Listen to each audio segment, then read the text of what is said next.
this is a really amazing example of storytelling where you took a subject that I'd never heard of this game. I'm not really into video games, but I really cared about your story.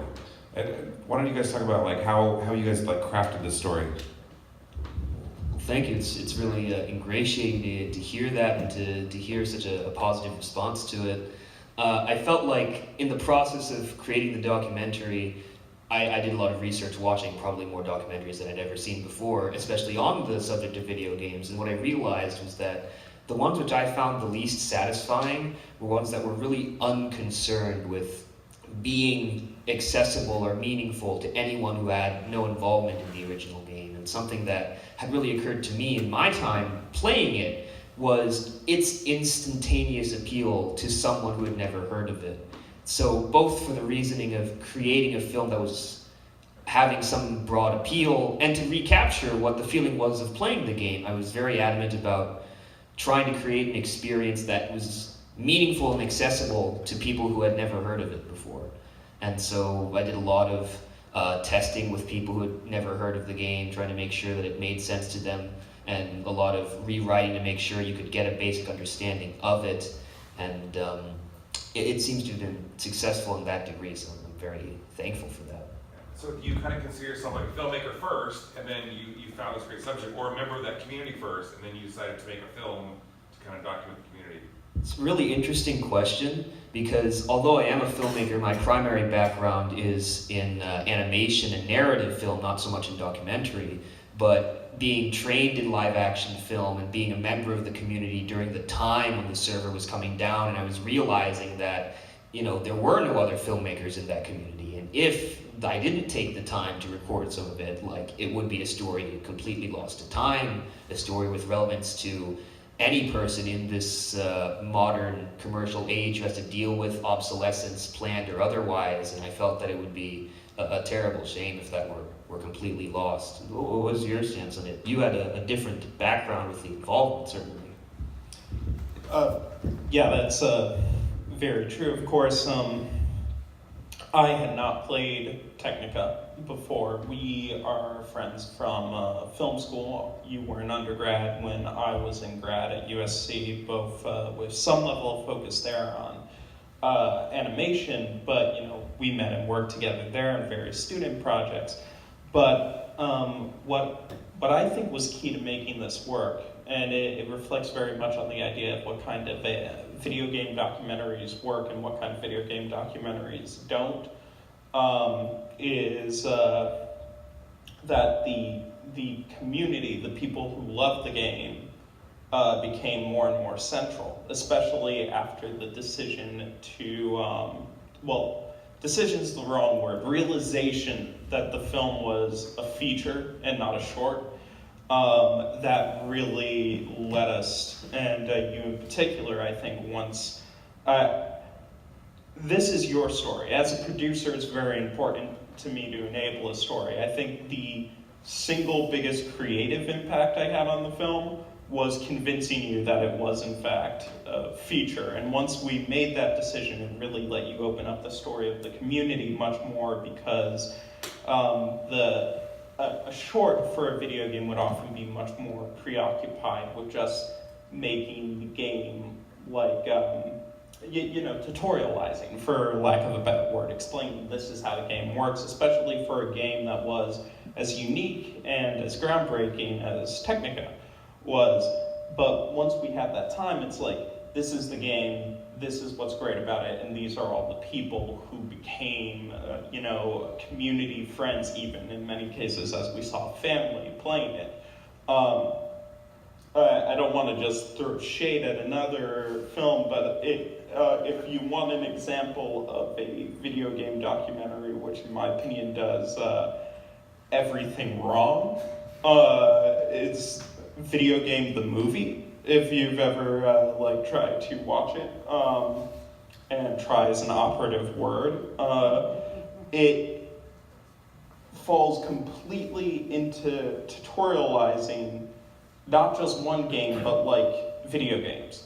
And if you're not interested in games, it's just impenetrable. And if you're interested in games, it's condescending. because it's like, and this is how Donkey Kong works. It's like, okay, and why should I care? And this is how Pac-Man works. It's like, I don't care. It's like, you know.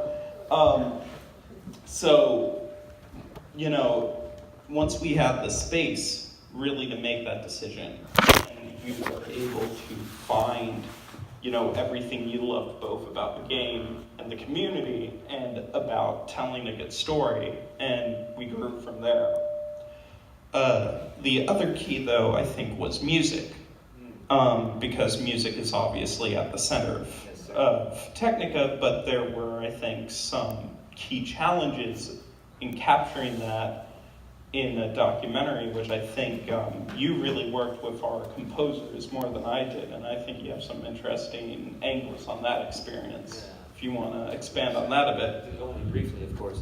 But anyone here who's a Technika fan will quickly realize that there's almost none of the original music, and this is mostly related to licensing issues, that the few songs we did license came at great expense, and the vast majority were simply unavailable to be licensed because the Korean company which made the game, which owns the licenses, just isn't interested in talking to anyone who can't speak Korean and be present in Korea. At least that was our understanding of the situation. So we were sort of forced to rely not so much on recreations, but on finding people who had a sort of a bunch of different people working on the same movie.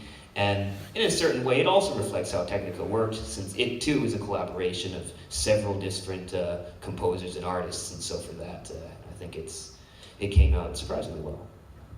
Yeah, I'd add to that I think a great compliment that we've received from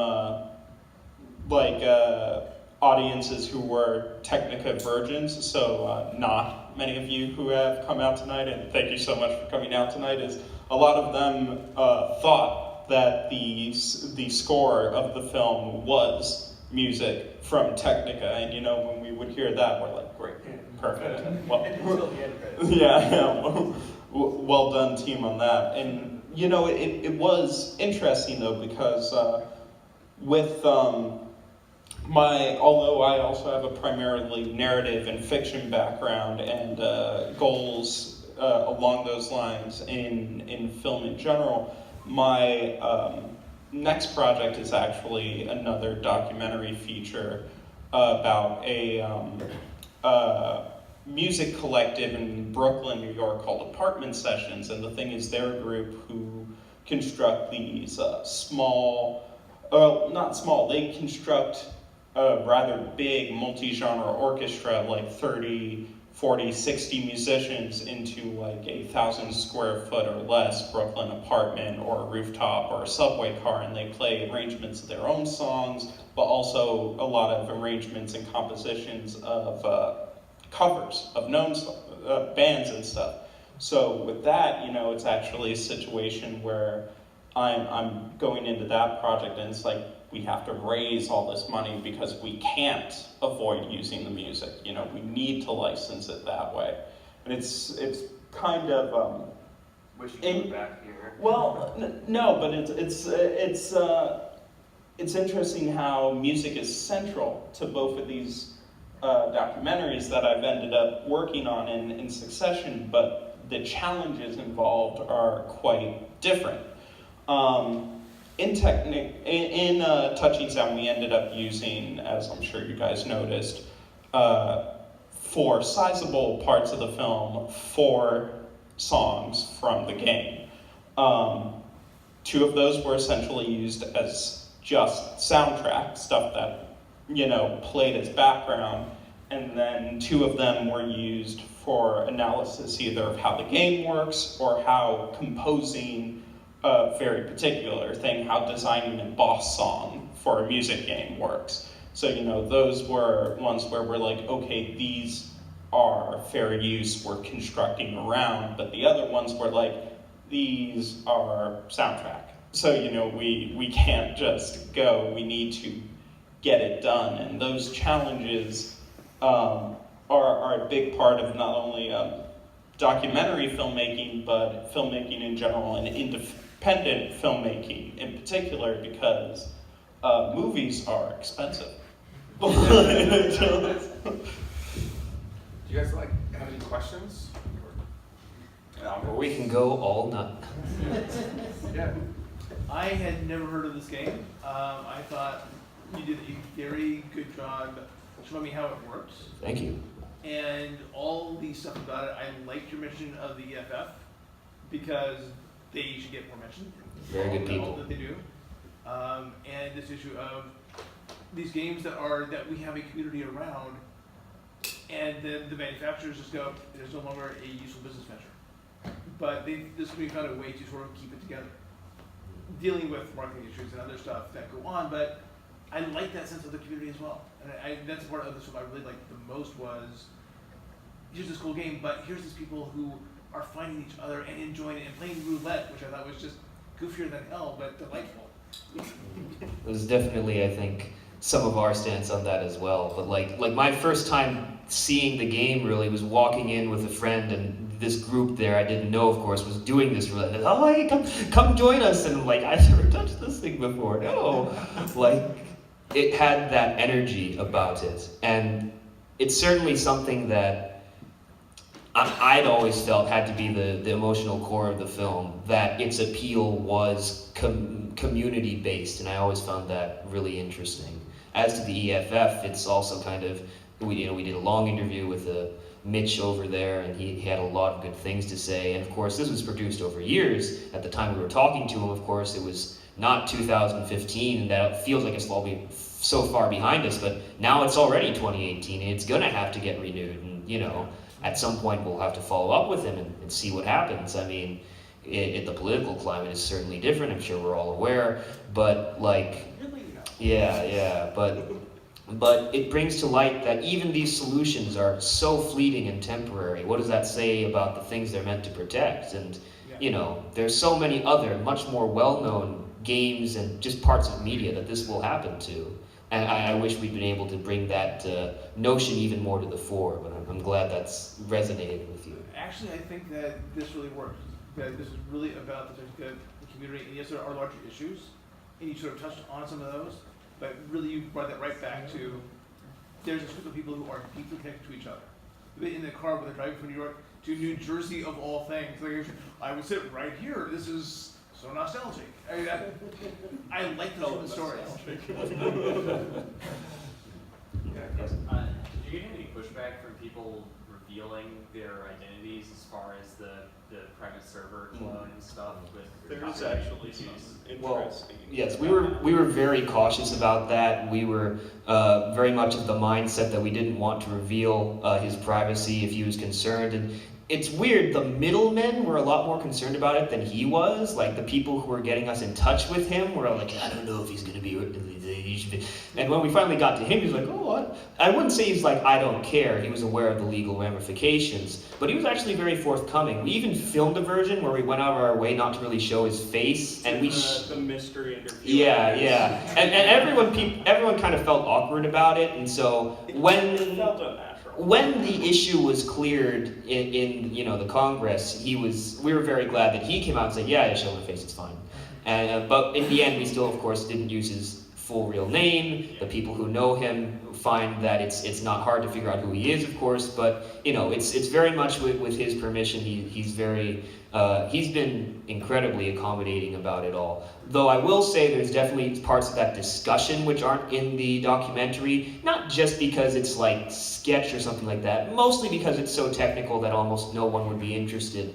But there's a lot of interesting things that have gone into what he ended up doing. He's a person with a lot of ingenuity. It was very interesting.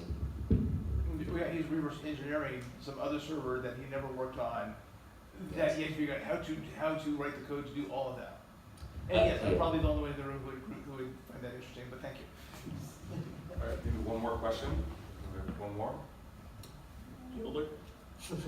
I know, so you guys were really focused on some romantic couples in the film, and was that something that came about in the writing and the pre-planning, or more in the editing, where you realized that those interviews were really substantial? You wanted to focus on that. Well, I mean, we always knew that couples existed. In fact, another thing I feel like it would have been nice to better capture was the extent to which the community in its heyday was surprisingly, balanced in a male to female ratio, more so than a lot of other games in its environment and its time. And so it was always something that we felt would be important. But an interesting point it brings up is just how much the project had evolved when we started editing it. I would say that 90% of it was written in the editing room.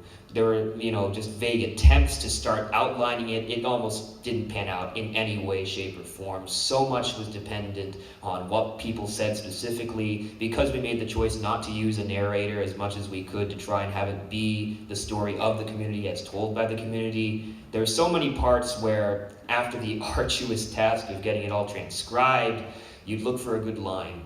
And then you'd find it and you'd listen to it and you'd say, oh, this guy sounds really bored, we can't use that line even though what he said is good, And then you'd have to find another person who said it differently out of like 30 different transcripts, and they're all an hour long. It was an arduous task that took about a little over a year. And, the first cut was 2.5 hours long, now it's 75, and a lot of work went into that. And part of that was realizing where the couples fit, less so than if they did. I think everyone was really interested in that. Everyone liked that couple particularly, but the task was figuring out how to smoothly transfer into it and how to get out of it. And once we had that, it was just clear that it would go. Cool. All right. So, thank you guys so much for coming out. Tech Docs 2018.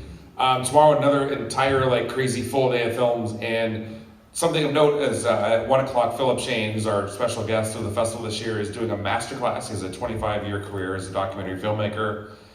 His kind of biggest film is Being Elmo, about the guy that plays Elmo on the Sesame Street thing, and it was a Sundance Award-winning film.